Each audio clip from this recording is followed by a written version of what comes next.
Good evening, all, and welcome to Lullaby Legends with Lack. I'm your host, Caleb Lack, and in each episode I tell one or two short stories for you to relax by, spanning the range from the dawn of civilization to the age of information.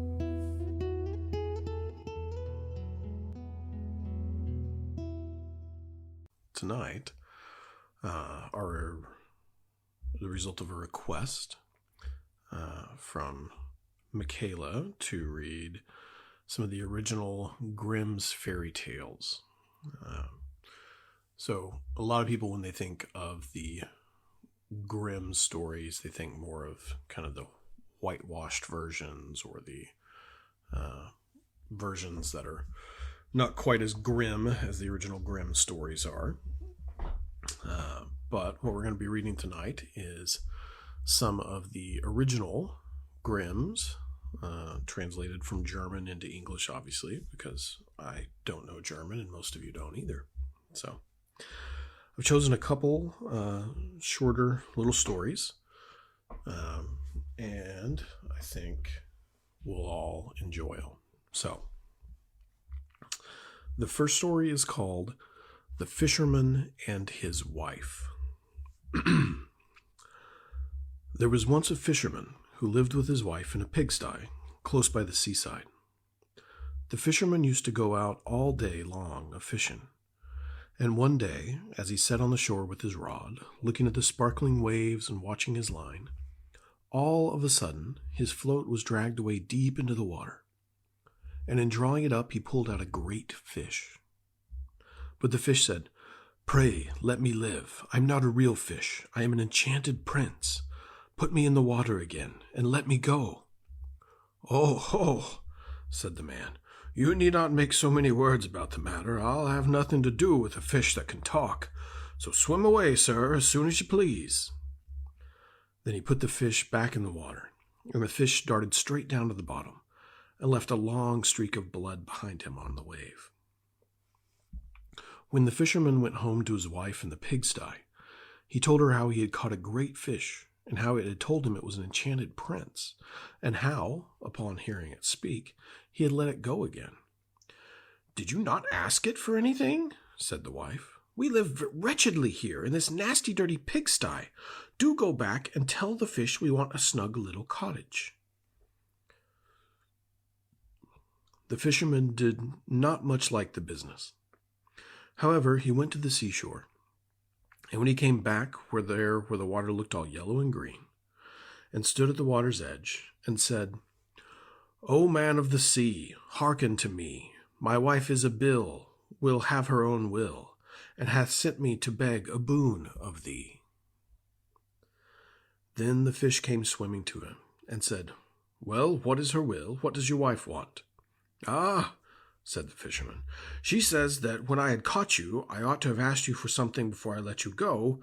She does not like living any longer in the pigsty, and wants a snug little cottage." "Go home, then," said the fish. "She is in the cottage already."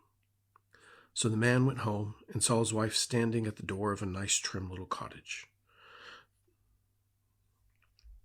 Come in," she said. "Is this not much better than the filthy pigsty we had?" And there was a parlor, and a bedchamber, and a kitchen, and behind the cottage there was a little garden planted with all sorts of flowers and fruits, and there was a courtyard behind full of ducks and chickens. "Ah," said the fisherman, "how happily we shall live now." "We will try to do so at least," said his wife. Everything went right for a week or two, and then Dame Isabel said, "Husband, there is not near enough room for us in this cottage. The courtyard and the garden are a great deal too small. I should like to have a large stone castle to live in. Go to the fish again and tell him to give us a castle." "Wife," said the fisherman, "I don't like to go to him again, for perhaps he will get angry. We ought to be easy with this pretty cottage to live in." "Nonsense," said the wife. "He will do it very willingly, I know. Go along and try." The fisherman went, but his heart was very heavy, and when he came to the sea, it looked blue and gloomy, though it was very calm.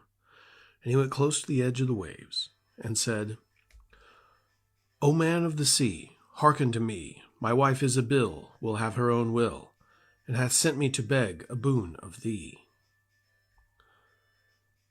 I apologize for the music. Apparently someone is calling my son's phone. So we'll just pause for a second there. Sorry, everybody. Oh,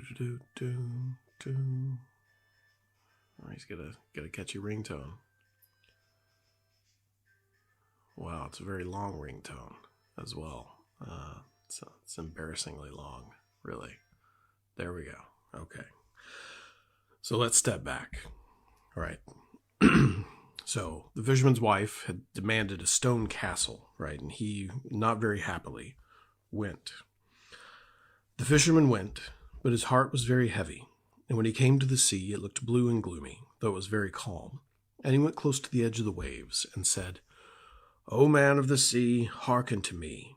My wife Isabel will have her own will, and hath sent me to beg a boon of thee. Well, what does she want now? Said the fish. Ah, said the man dolefully. My wife wants to live in a stone castle. Go home then, said the fish. She is standing at the gate of it already. So away went the fisherman, and found his wife standing at the gate of a great castle. See, said she, is this not grand? With that they went into the castle together, and found a great many servants there, and the rooms all richly furnished, and full of golden chairs and tables. And behind the castle was a garden, and around it was a park 1/2 mile long, full of sheep and goats and hares and deer. And in the courtyard were stables and cowhouses. Well, said the man, now we will live cheerful and happy in this beautiful castle for the rest of our lives.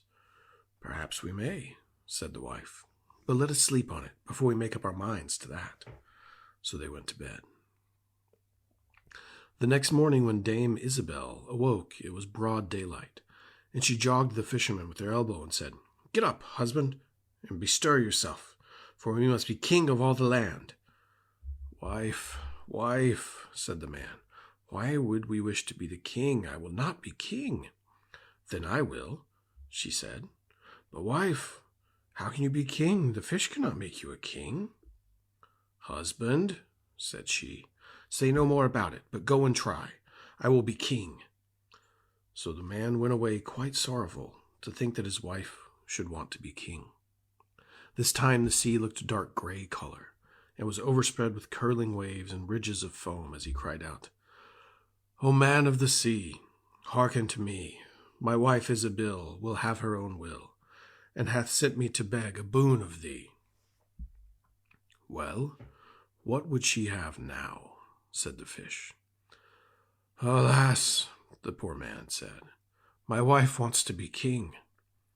Go home, said the fish. She is king already. Then the fisherman went home, and as he came close to the palace he saw a troop of soldiers, and he heard the sound of drums and trumpets. And when he went in, he saw his wife sitting on a throne of gold and diamonds, with a golden crown upon her head, and on each side of her stood 6 fair maidens, each a head taller than the other. Well, wife, said the fisherman, are you king? Yes, said she, I am king. And when he had looked upon her for a long time, he said, Ah, wife, what a fine thing it is to be king. Now we shall never have anything more to wish for as long as we live. I don't know how that may be, said she. Never is a long time. I am king, it is true, but I begin to be tired of that, and I think that I should be emperor. Alas, wife, why should you wish to be emperor? Said the fisherman. Husband, said she, go to the fish. I say I will be emperor. Wife, replied the fisherman, the fish cannot make an emperor, I am sure, and I should not like to ask him of such a thing. I am king, said Isabel, and you are my slave, so go at once. So the fisherman was forced to go, and he muttered as he went along, This will come to no good. It is much too much to ask. The fish will be tired at last, and then we shall be sorry for what we've done. He soon came to the seashore, and the water was quite black and muddy, and a mighty whirlwind blew over the waves and rolled them about. But as he went near as he could to the water's brink, he said, O man of the sea, hearken to me. My wife Isabel will have her own will, and hath sent me to beg a boon of thee. What would she have now? Said the fish. Ah, said the fisherman, she wishes to be emperor. Go home, said the fish. She is emperor already. So he went home again, and as he came near, he saw his wife Isabel standing on a very lofty throne made of solid gold, with a great crown on her head full 2 yards high. On each side of her stood guards and attendants in a row, each one smaller than the other, from the tallest giant down to a little dwarf no bigger than my finger. And before her stood princes and dukes and earls, and the fisherman went up to her and said, Wife, are you emperor? Yes, said she, I am emperor. Ah, what a fine thing it is to be emperor, he said.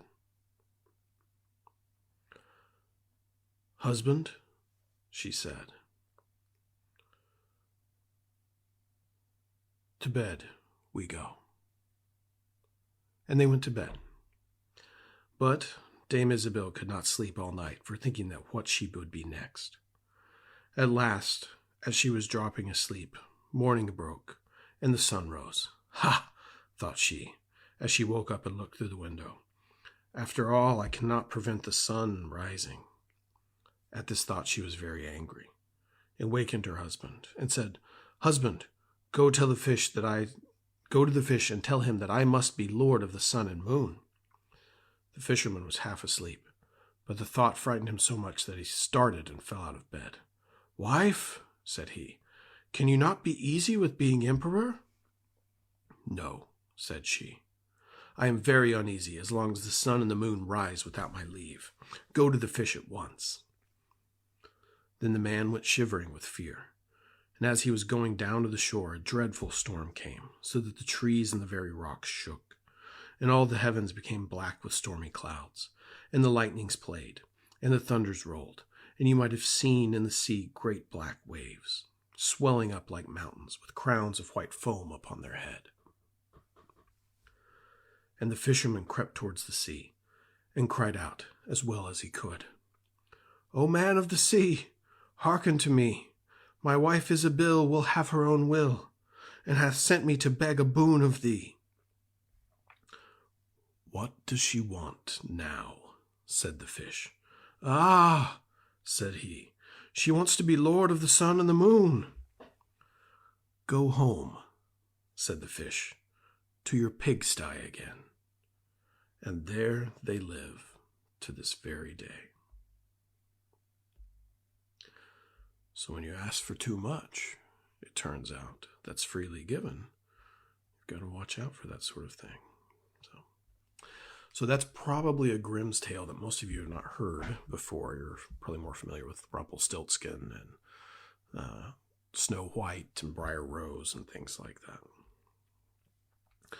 But I thought that might be a fun one to read. So we can do one more. This is a short one, another one that you probably have not heard before.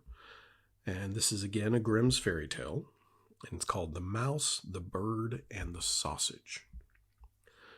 Once upon a time, a mouse, a bird, and a sausage entered into partnership and set up house together.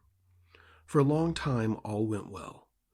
They lived in great comfort and prospered so far as to be able to add considerably to their stores.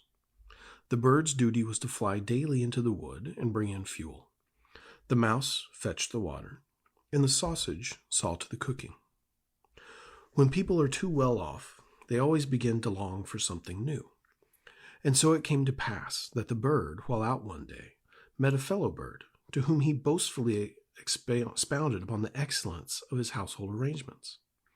But the other bird sneered at him for being a poor simpleton, who did all the hard work, while the other two stayed at home and had a good time of it. For, when the mouse had made the fire and fetched in the water, she could retire into her little room and rest until it was time to set the table. The sausage had only to watch the pot to see that the food was properly cooked, and when it was near dinner time, he just threw himself into the broth, or rolled in and out among the vegetables 3 or 4 times, and there they were, buttered and salted and ready to be served. Then, when the bird came home and had laid aside his burden, they sat down to table, and when they had finished their meal, they could sleep their fill until the following morning, and that really was a very delightful life. Now, influenced by these remarks, the bird next morning refused to bring in the wood, telling the others that he had been their servant long enough, and had been a fool in the bargain, and that it was now time to make a change, and to try some other way of arranging the work. Beg and pray, as the mouse and sausage might, it was no use. The bird remained master of the situation, and the venture had to be made. They therefore drew lots, and it fell to the sausage to bring in the wood, to the mouse to cook, and to the bird to fetch the water. And now what happened? The sausage started in search of wood. The bird made the fire, and the mouse put on the pot, and then these two waited till the sausage returned with fuel for the following day. But the sausage remained so long away that they became uneasy, and the bird flew out to meet him. He had not flown far, however, when he came across a dog who, having met the sausage, had regarded him as his legitimate prize, and so seized and swallowed him. The bird complained to the dog of this barefaced robbery, but nothing he said was of any avail, for the dog answered that he found false credentials on the sausage, and that was the reason his life was forfeit. He picked up the wood and flew sadly home, and told the mouse all he had seen and heard. They were both very unhappy, but agreed to make the best of the things, and to remain with one another. So now the bird set the table, and the mouse looked after the food, and, wishing to prepare it in the same way as the sausage, by rolling in and out among the vegetables to salt and butter them, she jumped into the pot. But she stopped short long before she reached the bottom, having already parted not only with her skin and hair, but also with her life. Presently the bird came in and wanted to serve up the dinner, but he could nowhere see the cook. In his alarm and flurry, he threw the wood down here and there about the floor, called and searched, but no cook was to be found. Then some of the wood that had been carelessly thrown down caught fire and began to blaze. The bird hastened to fetch some water, but his pail fell into the well, and he after it, and he was unable to recover himself, and so drowned. So there's always a moral, of course, to the Grimm's stories. What's the moral in The Mouse, the Bird, and the Sausage? Maybe to know your role, what you're best at, and not to envy too much others who you think are doing better. Or otherwise you might end up boiled like the mouse, eaten by a dog like the sausage, or drowned in a well like the poor little bird. So